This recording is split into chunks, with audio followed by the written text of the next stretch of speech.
எப்பவுமே பர்சனலாக ரொம்ப ஃபேவரட்டாக இருக்கிற ஒவ்வொரு லைன் என்ன அப்படின்னா, எந்த கேரக்டராக இருந்தாலும் சரி, லைக் ஃபார் எக்ஸாம்பிள் ஒரு இன்னசென்ட்டான கேரக்டர் இருந்தாலும் சரி, ஒரு மாதிரி ரக்கடான ஒரு கேரக்டர் இருந்தாலும் சரி, ஃபைட் பண்ணுற ஒரு ஆக்ஷன் ஹீரோ இருந்தாலும் சரி, எனிதிங் அவரோட ஸ்டைலில் அது ஒரு பெர்ஃபெக்டாக ஒரு க்ளவ் மாதிரி ஃபிட் ஆகிடும் அதுக்குள்ள. அண்ட் ஒரு கன்வின்சிங்கான ஒரு பெர்ஃபார்மன்ஸ் கொடுப்பாரு, that we have a connect towards us. SJ Surya sir பேசும்போது சொன்னார், எந்த ஒரு ஃபில்டரும் இருக்காது அவர் பேசுகிறப்போ அப்படின்றாரு. அதே மாதிரி தான் அவர் நடிப்புலையும் பெருசாக ஒரு ஃபில்டரோ ஒரு இன்ஹிபிஷன் எதுவுமே இல்லாமல் ஒரு வெரி ஃபைன் ஆக்டர் அப்படின்றது தான் ஒவ்வொரு படத்துலையும் இம்ப்ரூவ் பண்ணிக்கிட்டே இருப்பாரு. ஸோ சர்தார் டூ அப்படின்றப்போ again you are having a great expectation. Karthi sir, ஒரு சில வார்த்தைகள் அபவுட் சர்தார் 2 ப்ளீஸ்.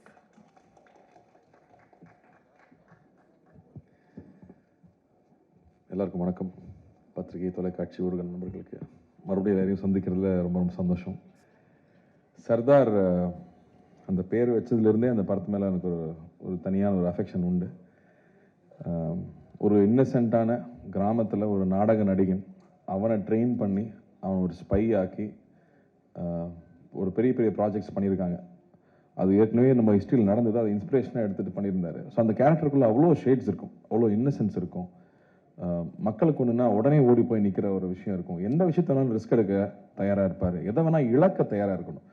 சுயத்தை, தன்னுடைய எல்லாத்தையும் இழந்து உன்னை ப்ரொடெக்ட் பண்ணணும் அப்படிங்கிறது எல்லாராலையும் பண்ணிட முடியாது. ஆனால் அப்படி பண்ணக்கூடிய ஒரு கேரக்டர். இன்ஃபேக்ட் பத்திரிகை நண்பர்கள் எழுதுனது, முதல் தடவையாக ஒரு ஏஜென்ட்டு பர்சனல் வார் இல்லாமல் பொதுமக்கள் பொது நலனுக்காக வந்து சண்டை போடுற ஒரு ஹீரோ ஃபர்ஸ்ட் டைம் ஒரு ஏஜென்ட்டாக பார்க்குறேன்னு சொல்லி எழுதியிருந்தாங்க. எனக்கு ரொம்ப சந்தோஷமாக இருந்தது அதை நோட்டீஸ் பண்ணி சொல்லியிருக்கும் போது.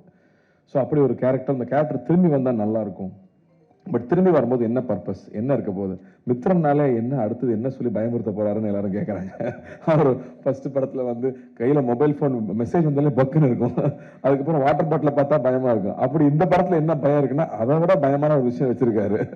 உண்மையாகவே ஸ்கேரியான ஒரு பெரிய ஒரு விஷயம் இந்த படத்தில் கையில் தொட்டிருக்காரு. அப்போ வந்து how good is a hero is வந்து ஹவு பிக் இஸ் த வில்லனுங்கிறத வச்சு தான் ரெண்டு பேர் சண்டை போட போறாங்க. இந்த ரெண்டு பேருமே மிகப்பெரிய ஆளா இருந்தா தான் அந்த போர் சுவாரஸ்யமா இருக்கும். அப்படி இந்த படம் ஒரு மிகப்பெரிய போரை பத்தி பேசுது. அதுக்கு ஆப்போசிட்ல எஸ்ஜே சூர்யா சார் வந்திருக்காருங்கும் போது நான் ரொம்ப ரொம்ப சந்தோஷப்பட்டேன். ஏன்னா அந்த படம் பெருசாகணும்னா, அந்த போர் பெருசாகணும்னா அந்த அந்த இரு துருவங்கள் பெருசா இருக்கணும். சர்தார் வந்து ஸ்பாட்ல இருக்கும்போதே வந்து சர்தார் வந்துட்டாரு, சார் வந்துட்டாருன்னு தான் பேசுவாங்க. அதே விஜய் கேரக்டர் வரும்போது விஜய் வந்துட்டான் அப்படிம்பாங்க. டேய் ரெண்டும் நான் தான்டா, கொஞ்சம் மரியாதையா பேசுகிறேன். பட் அது அந்த ரெஸ்பெக்ட் வந்து ஷூட்டிங் ஸ்பாட்லேயே தெரியும். ஸோ இந்த படம் ஆக்சுவலாக ரொம்ப என்ஜாய் பண்ணோம். நான் ஃபஸ்ட்டு எப்பவுமே மித்ரனுக்கு ஒரு பழக்கம், ஃப்ளாஷ்பேக் தான் ஃபஸ்ட்டு ஷூட் பண்ணுவாப்புல. அது ஷூட்டிங் ஆரம்பித்து உள்ளே போய் நான் பயந்துட்டேன். ஃபஸ்ட்டு ப்ரொடியூசர் தான் பார்த்தேன், எப்பா என்னப்பா செலவு பண்ணிகிட்டு இருக்கீங்க.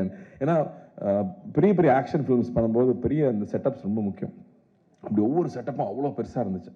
லக்கூட்டு கேட்டேன், லக்கு என்னம்மா இது, இல்லைம்மா நல்லா வரும் பயப்படாத. ஏன்னா எனக்கு ப்ரொடியூசர் பயமாகவே இருக்குது, ப்ரொடியூசர் சேஃப் ஆகணும். ஏன்னா வெறும் ஒரு ஐடியாவையும் உழைப்பை மட்டுமே நம்பி அவ்வளோ பொருட்செலவு, அவ்வளோ பெரிய ரிஸ்க் எடுத்துட்டு இருக்காங்க. நீங்கள் ப்ரொடியூசராக இருக்கிறது அவ்வளோ ஈஸி இல்லை. ரிலீஸ் வரைக்கும் ப்ரொடியூசர் தான் பண்ண வேண்டியது இருக்குது. எல்லா ரிஸ்க்கும் ஆன் த ப்ரொடியூசருங்கும் போது அந்த அந்த பயம் எப்பவுமே மைண்டில் இருந்துகிட்டே இருக்கும், அவங்க சேஃப் ஆகணும்னு. பட் அந்த அளவுக்கு இந்த படத்தில் மித்ரனோட உழைப்பு வந்து ரொம்ப ரொம்ப இம்பார்ட்டண்ட்டாக நான் பார்க்குறேன். அவ்வளோ டீட்டெயில்டாக ஒர்க் பண்ணி எல்லா விஷயமும் போய் புரியணும், அதே சமயத்தில் அது சுவாரஸ்யமாகவும் இருக்கணும் அப்படிங்கிறதுக்கு நிறைய மெனக்கெட்டிருக்காப்புல.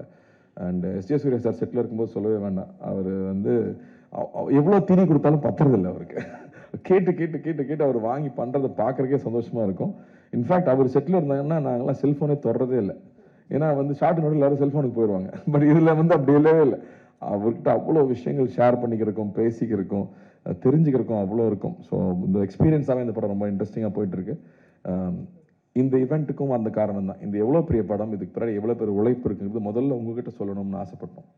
ஏன்னா நீங்கள் தான் ஆரம்பத்துலேருந்து அந்த அந்த குழந்தைய வந்து ரிலீஸ் வரைக்கும் கூட்டிகிட்டு போகிறது நீங்கள் தான்.